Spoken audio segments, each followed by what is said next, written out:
Out of the stars in their flight, out of the dusk of eternity, here have we come. Stardust and sunlight, mingling through time and through space. Out of the stars have we come, up from time, out of the stars have we come.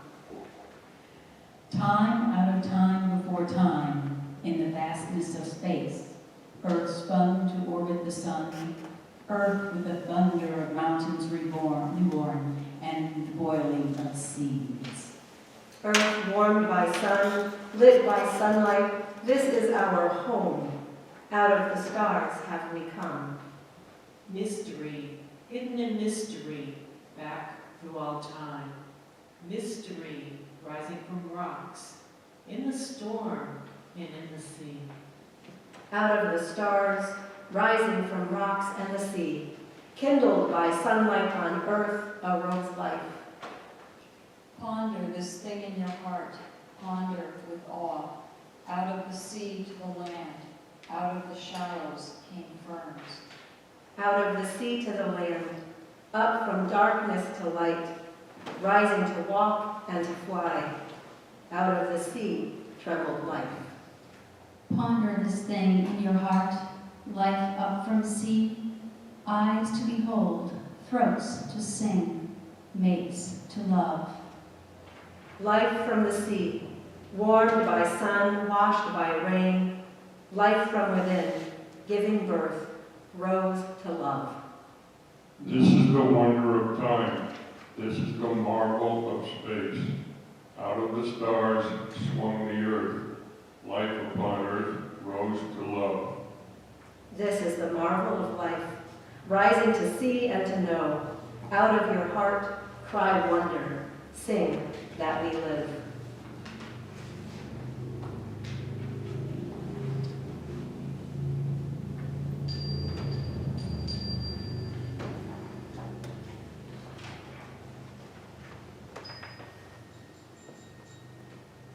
The Amazon rainforest, some of you may know, is the place with the highest concentration of life on the earth. Brimming with beauty, with different species, with vitality, providing 20% of the Earth's atmosphere, the Earth's oxygen for the atmosphere. You might think in a place so fertile and so alive that the soil would be really rich with nutrients. But actually that's not true. Partly because there are so many plants drawing those nutrients out and using it to create their energy, to create new life.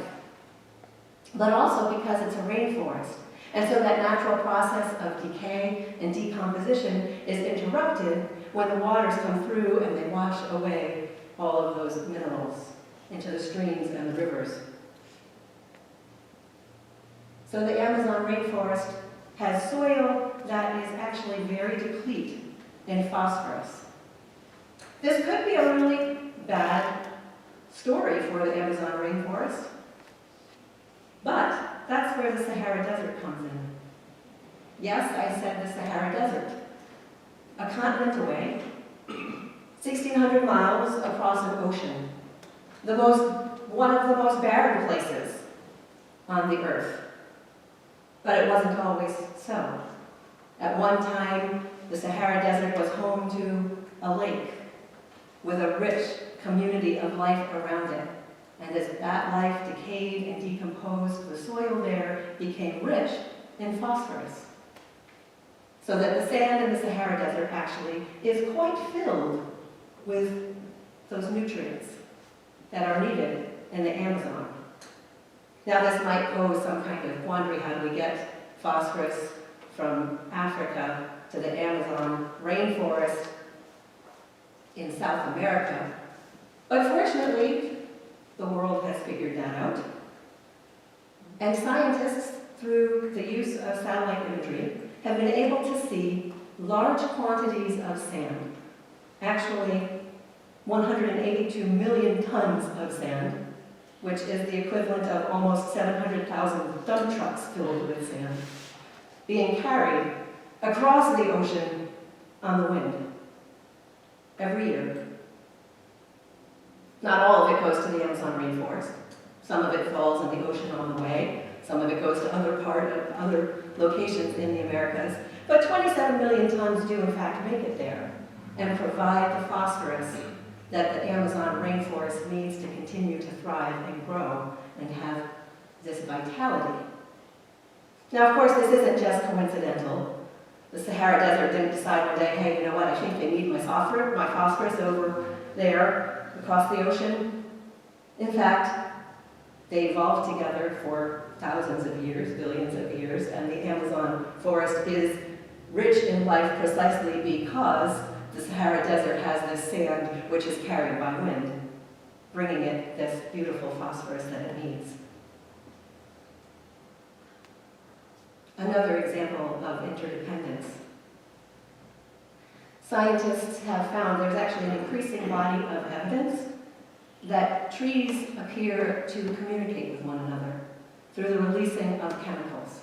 Sometimes this happens through their leaves, most often as a sort of warning system. If there is a pest that is attacking one tree, that tree will release chemicals that are in defense against that organism. But not only that tree will release those chemicals, scientists found that all of the trees around it would also release the chemicals. So they wondered how they knew to do that. And they discovered that these chemicals would travel, and it would be a communication, a warning. There's a pest. Put up your defenses. They've also discovered that there is some communication that happens below ground in their root systems. There's actually a kind of microfungus that lives in the roots of the trees and that provides this network through which they can exchange chemicals. Some of those chemicals are information like that warning I just described, but they also apparently can share nutrients. So in a forest where you have a very tall, surviving, thriving tree, which they often refer to as the mother tree, that tree can be sending nutrients through this microfungal network in its roots to the seedlings to make sure that they have what they need to survive.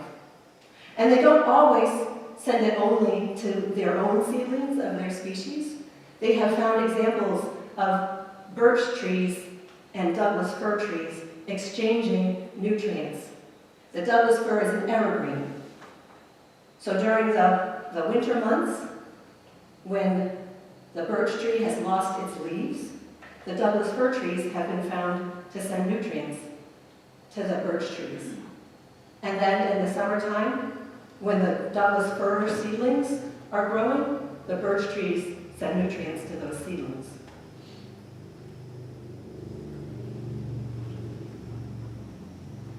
They found that in a section of 30 by 30 meters, there were some 250 to 300 trees who were connected to one another through these roots, these systems of microfungal organisms.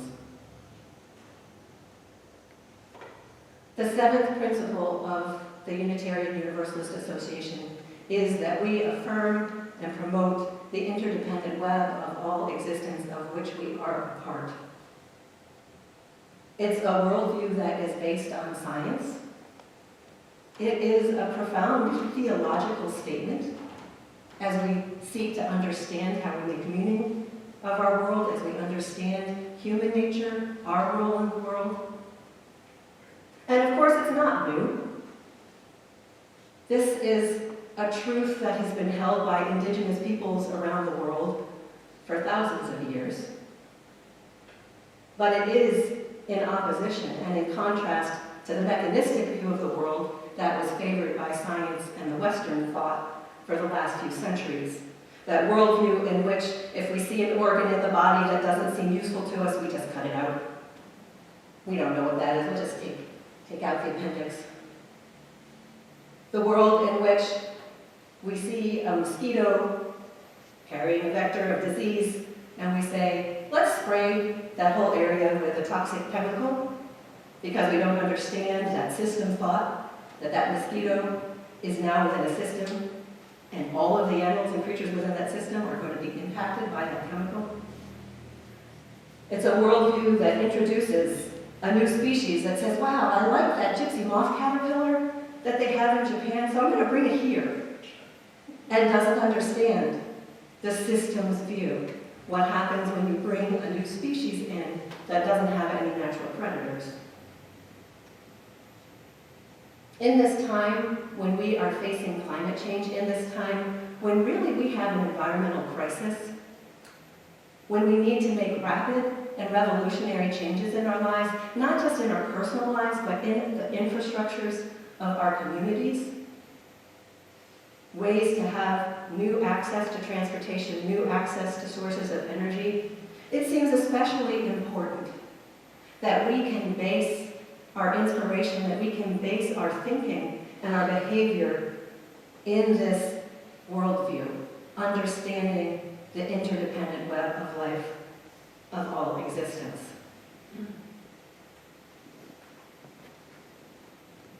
And of course, the first lesson that this web of life has for us is that we are profoundly interconnected. But what I love about this is that it's really grounded in a lot of paradox. There's a lot of paradox in the web of life, because at the same time that we have this interdependence, this unity, we are part of this planetary system in which there is phosphorus traveling from one continent to another. At the same time that we're part of that system in incredible unity, we're also part of a world that has profound diversity. We have a world in which telegraph plants, an ancient shrub, moves rapidly. You can actually watch it. There are videos where you can see it opening and closing and shifting its leaves as primarily a way of getting access to sunlight. But if you put on music, the telegraph plant will begin to move in response to the music. They call it the dancing plant. We live in the world that has the blue whale. As long as 2 school buses put together, and as heavy as 14 school buses. 420,000 pounds. We live in the world of the monarch butterfly, that small little creature that flutters at a maximum of around 12 miles an hour and yet travels 3,000 miles to migrate from the northern parts of the United States to certain locations in Mexico. And then this amazing thing happens, because those butterflies that are in Mexico give birth to the next generation of monarchs, and then over the course of a summer, 4 different generations of monarch butterflies make the journey back to the north. So the first generation lives 6 to 8 weeks, travels part of the distance. Their children travel the next bit of the distance, and the next bit of the distance. And finally, that 4th generation turns around and flies back to Mexico. But this generation can live for up to 9 months instead of 4 to 6 weeks. And somehow, each one of those monarch butterflies is born knowing if it's going north or if it's going south. And not only that, they know how to get to a place that they've never been, that their parents have never been, that their grandparents have never been. Incredible diversity in the context of profound unity. This universe story, the story of the web of life, has everything in it. Life and death, suffering and joy, balance and chaos, beauty and destruction, and it has love and fear. That reading that we read earlier. This is the wonder of time. This is the marvel of space. Out of the stars swung the earth. Life upon earth rose to love.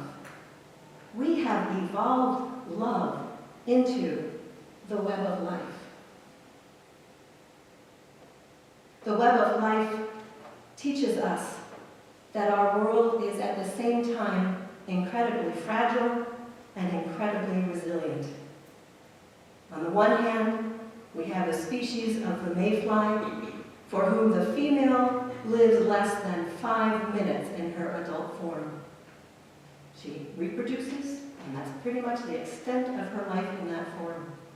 And on the other hand, we have King's Holly, a shrub in Tasmania that has been cloning itself for at least 43,000 years. The same plant. And then there's my son's favorite microorganism, the tardigrade, also known as the water bear.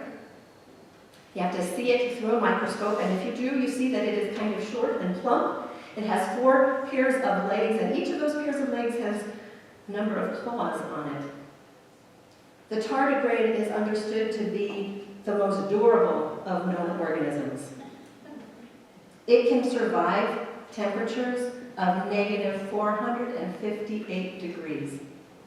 Negative 458 degrees. And our youth who were sleeping out in negative 27 last night as part of their cardboard box experiment, they thought that was cold. Those same organisms can survive in temperatures of up to 300 degrees Fahrenheit, far past that boiling point. They can live in the vacuum of space. Under extreme pressure, they can withstand 100 times the dose of radiation that would be fatal to a human. They can live for more than 30 years without food or water. Fragile and resilient. The story of the web of life teaches us that we are infinite and we are temporary. We are permanent and we are fleeting, constantly changing, but in this context of seasons and cycles that endure. The minerals that are inside of us have been here since the beginning of the Big Bang, and they will be here long after our lives have gone by. It is a story of humility and of grandeur. Carl Sagan created a cosmic calendar, charting the billions of years of history and putting it onto 1 year. January 1st, Big Bang. Humans, we don't show up till just a few minutes before midnight on New Year's Eve, December 31st.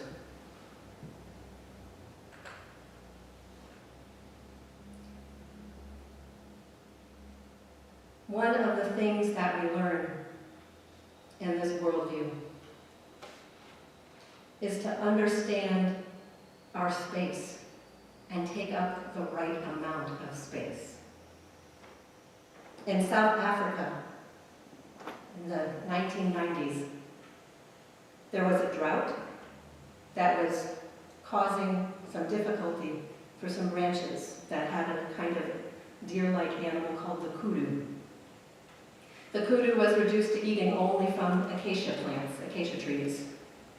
And then randomly, the kudus started dying. No sign of illness, no sign of injury. They were just dying. So when the scientists came in to try to figure out what was going on for the kudus, they discovered that the more kudus there were in an area, the more likely they would be dying. The more likely they would be to be dying, whereas the small groups of kudus weren't dying at all. And when they looked at the contents of their stomachs to see what they had eaten, they discovered that they had very much larger than usual quantities of the chemical tannin in their systems. So they went to look at the acacia tree, and they discovered that the acacia tree was creating these tannins in response to being overgrazed by the kudus. And as I said earlier, as one acacia tree would send out the tannins, the other acacia trees in that area would also create the tannins. But what I love about this story is that the acacia trees that were not being overgrazed didn't put out the tannins. They weren't facing this risk. Taking up the right amount of space.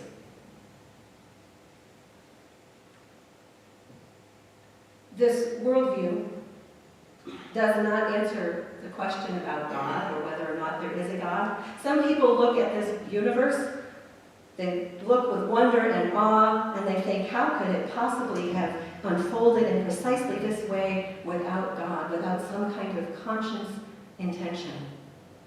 And other people look at this world and they say, wow, this is incredible.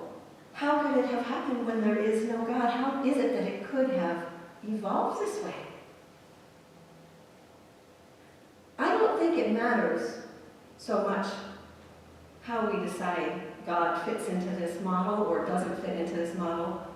I don't think that's the central question. I think what matters is whether we respond to this world and to one another with reverence, with the awe and wonder and inspiration that this beauty, that this complexity calls from us. That we understand our place as infinite but minuscule. Not the center of the world, certainly. I would like to close with the words of Chief Seattle, who was the chief of the Squamish Nation in Washington State. He said, "Man did not weave the web of life. He is merely a strand in it. Whatever he does to the web, he does to himself. All things share the same breath. The beast, the tree, the man, the air shares its spirit with all the life it supports. Take only memories, leave nothing but footprints.